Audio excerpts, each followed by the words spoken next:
ऐसा कुछ नहीं है कि एक गांव का बच्चा अधिकारी नहीं बन सकता है। इस बार सर मैंने 169वीं रैंक हासिल करी और सर मुझे नायब तहसीलदार का पद जो है सर जब मैंने आईएएस के शुरू के 2 अटेम्प्ट दिए तो मैं सर मेंस तक तो पहुंचा बट मेरा फाइनल नहीं हो पा रहा था। यूपीएससी एक सर परीक्षा कराता है असिस्टेंट कमांडेंट की, तो उसमें भी सर मैंने फॉर्म भरा था और उसकी अच्छे से तैयारी करी थी। तो क्या रैंक थी उसके अंदर आपकी? सर उसमें मेरा सिलेक्शन हुआ और मेरी रैंक ऑल इंडिया रैंक 326 हासिल हुई थी सर। सिद्धार्थ की जर्नी बहुत ही अप्स एंड डाउन रही। सिद्धार्थ के पिताजी लीवर की प्रॉब्लम से जूझ रहे थे। 2022 में उनका देहांत हुआ और उस कड़ी में सिद्धार्थ ने कसम खा ली थी कि मैं अपने पिता का जो सपना है एक सरकारी नौकरी लेने का उसे पूरा करूंगा। सबसे पहले आज हमारे मेहमान जो हमारे बुक शॉप पर है, इनका नाम है सिद्धार्थ सक्सेना। सिद्धार्थ, आपको बहुत बहुत बधाई। आपने 169 जो रैंक लिया है यूपी पीसीएस के अंदर 2024 के अंदर है, 2024 का एग्जाम के अंदर इनकी जो रैंक आई है वो 169 रैंक आई है। तो आज हमारे साथ स्टूडियो के अंदर हमारे साथ जो मेहमान है सिद्धार्थ सक्सेना है। सिद्धार्थ जी, मैं आपसे कुछ सवाल करना चाहूंगा। जी सर। इस कम उम्र में आपने जो 169 जो लोगों का सपना होता है, जिस सपने को लेकर एक बच्चा, एक किसान का बेटा बेटी वो दिल्ली मुखर्जी नगर आता है और अपने सपनों को पूरा करने के लिए प्रयास करता है, तो इस सपनों को पूरा करने में सबसे पहले आपके क्या वो लोग हैं जो आपके इस मेहनत में आपके साथ रहे? सर बिल्कुल, जो सब देश की सबसे बड़ी प्रतिष्ठित सेवाएं जो हैं उनमें सर यूपी बिहार या फिर पूरे भारत के बच्चों का एक स्वप्न होता है, कहीं ना कहीं सर उनके परिवार का भी स्वप्न होता है।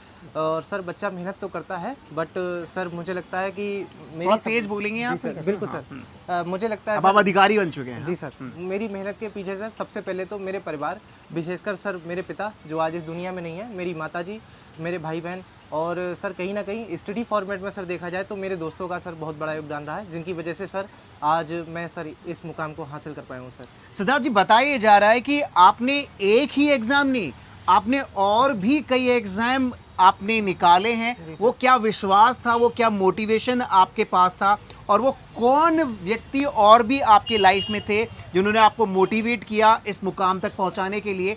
क्या आपको कभी ऐसा लगा कि भाई ये जो सपना है कहीं सपना ना रह जाए? इसके पीछे क्या मेहनत आपकी रही, क्या आपकी स्ट्रैटेजी रही जो आप हमारे स्टूडेंट्स को और हमारी ऑडियंस को बताना चाहेंगे? जी सर, सबसे पहले जब मैं दिल्ली आया तो मैं पूरी तरीके से आश्वस्त था कि मुझे जो है सिविल सर्विसेज के ही पेपर देने हैं और कोई पेपर मुझे नहीं देना है। तो सर जब मैंने आईएएस के शुरू के 2 अटेम्प्ट दिए तो मैं सर मेंस तक तो पहुंचा बट मेरा फाइनल नहीं हो पा रहा था। वहां से सर मुझे हताशा हाथ लगी और अब मैंने सर इधर उधर हाथ फेंकने स्टार्ट कर दिए। मैं छोटे छोटे एग्जाम जो होते हैं, हालांकि सर नौकरी है तो उनमें भी सर मैं फॉर्म भरने लगा, जैसे कि सर लेखपाल था, एसएससी था, रेलवे का था, railway NTPC, railway SI, intelligence bureau. तो सर मैंने इन सारों के पेपर दिए और कहीं ना कहीं सर मैं इनके अंतिम चरणों तक पहुंचा। और सर कुछ एग्जाम ऐसे थे जिनमें मैंने अंतिम चरण में पहुंचकर सर इंटरव्यू या फिर फिजिकल को स्किप कर दिया था, क्योंकि धीरे धीरे सर छोटी छोटी सफलताएं ही सही लेकिन मुझे आत्मविश्वास से ओतप्रोत कर रही थी। और अब मुझे लगने लगा था कहीं ना कहीं अगर अब मैं अपने लक्ष्य की तरफ पूरी शिद्दत से लगूंगा तो मैं आईएएस और पीसीएस के ड्रीम को भी जो है आसानी से हासिल कर सकता हूँ।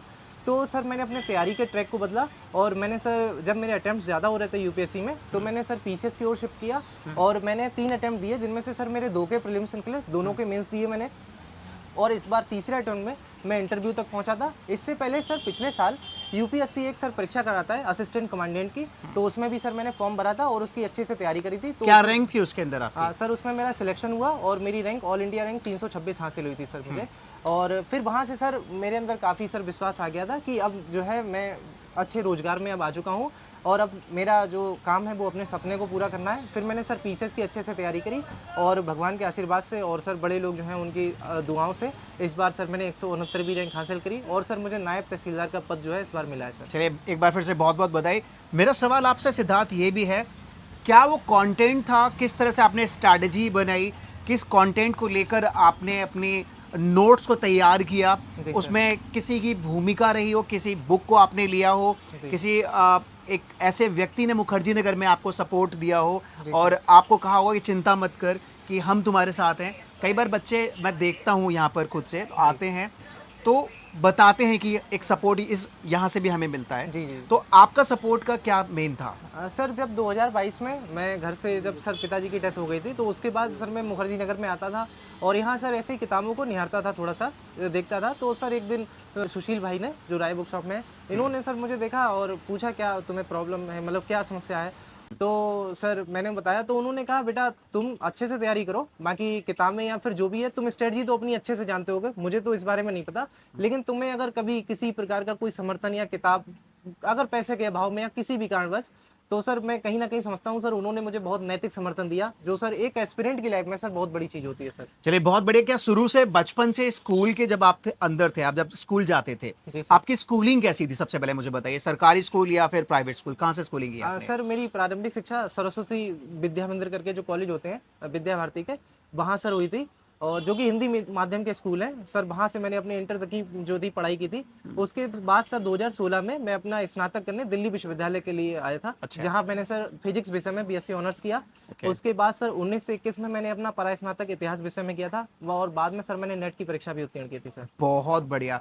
देखा, ऐसा कुछ नहीं है कि एक गांव का बच्चा अधिकारी नहीं बन सकता, बन सकता है।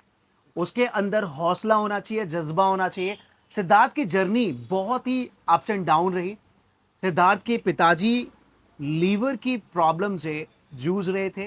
2022 में जी सर। उनका देहांत हुआ, और उस कड़ी में सिद्धार्थ ने कसम खा ली थी कि मैं अपने पिता का जो सपना है एक सरकारी नौकरी लेने का, उसे पूरा करूंगा। जब आपका रिजल्ट आया सिद्धार्थ, सबसे पहले ये न्यूज़ आपने किसको दी और क्या लग रहा था आपको उस समय? सर सबसे पहले तो जब मैंने रिजल्ट अपना देखा तो बहुत खुश था, और सबसे पहले तो सर मुझे मतलब जो होता है आपका पूरा जो करियर बनाता है या फिर पूरी आपकी ज़िंदगी के सूत्रधार होते हैं आपके पेरेंट्स, सर उनको बहुत याद करा मैंने, खासकर सर पापा को। फिर मैंने सर अपना पहला फ़ोन कॉल जो था वो मम्मी को किया, रात के सर 12 बजे के आसपास ये रिजल्ट आया था, पहली बार सर ऐसा हुआ कि इतना लेट रिजल्ट आया। तो उनको इतना उम्मीद नहीं होगी कि रिजल्ट आ गया 12 बजे, कौन सा ही रिजल्ट आता है। फिर मैंने सर जब उन्हें बताया कि मम्मी मेरा नाम आ गया इसमें भी, और नायब तहसीलदार का पद मिला है, तो सर बहुत खुश थी, शायद उनके आंसू भी आए होंगे, और मतलब उन्हें लगा कि इस बार सपना पूरा कर दिया तुमने। और सर मैं जब अभी घर गया तो सर वहाँ भी सर सारे लोगों के व्यवहार काफ़ी बदले हुए थे, और काफ़ी सर सम्मान मिला, तो उससे भी सर माता जो है उनका बहुत गर्व की प्राप्ति है चलिए सर। बहुत बढ़िया। मेरा एक सवाल और आपसे जी है सर। सिद्धार्थ, मुझे ये बताएं कि जो स्टूडेंट्स हैं जो राजस्थान, हरियाणा, पंजाब और उत्तर प्रदेश के जिलों से आकर और स्टेट से आकर यहाँ तैयारी कर रहे हैं, जी सर। आप उनके लिए क्या कहना चाहेंगे मुखर्जी नगर में? सर सबसे पहले तो ये कि अपने जो लक्ष्य हैं उनको पूरा निर्धारित कीजिए कि आपको कौन सी फील्ड में जाना है और कौन से एग्जाम्स पर फोकस करना है। पूरी शिद्दत से 1-2 साल उसकी पढ़ाई कीजिए, और मेरा ये मानना है कि आप अगर शिद्दत से मेहनत करेंगे तो भले ही सफलता थोड़ी-सी लेट हो जाए, लेकिन सफलता आपको निश्चित ही मिलेगी। क्योंकि सर मैं और मेरे कई सारे दोस्त हैं जिनको सर 4-4, 5-5 साल हो गए, लेकिन अंत में सर सफलता मिली, और इन द एंड यही मैटर करता है कि आप सक्सेसफुल हैं या नहीं है। भले आप किसी भी फील्ड में हो, अगर आप शिद्दत से मेहनत करेंगे तो कहीं न कहीं आप अच्छा करेंगे। मेरा मानना ये है सर। और अभी आपने बताया था कि सुशील भाई ने आपको नैतिक और बहुत कुछ मोरल दिखाया, जी सर। संदीप भाई ने आपको बहुत सपोर्ट किया। तो क्या स्टूडेंट्स को कहना चाहेंगे कि अगर आप कोई हताश हो तो यहाँ पर आकर संदीप भाई से भी मिल लीजिए? हाँ सर, मतलब सारे स्टूडेंट्स का वैसे पर्सनल ओवरव्यू है, लेकिन मेरा ये मानना है कि अगर आप पूरे मुखर्जी नगर में कहीं भी अगर आपको कोई प्रॉब्लम है किताबों के मामले में या किसी भी प्रकार की नैतिक समर्थन के मामले में, आप एक बार मिल के देखिए, और अगर आपको अच्छा लगता, वैसे मेरा पूरा विश्वास है कि सुशील भाई बहुत सपोर्टिव है, और आपको भी सर बहुत अच्छा लगेगा। मेरा ये मानना है सर।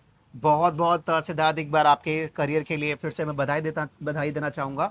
और मैं आपका मुंह मीठा भी कराना चाहूँगा। मेरे साथ मेरे मित्र भी आ चुके हैं जो राय बुक शॉप के ऑनर हैं। मैं चाहूँगा प्लीज़ आप भी आएँ, जुड़ें हमारे साथ। और सिद्धार्थ सर को क्या कहते हैं, और ये मिठाई आप खिलाएं इनको, और इनको कामयाबी जो मिली है उसके लिए लीजिए सर।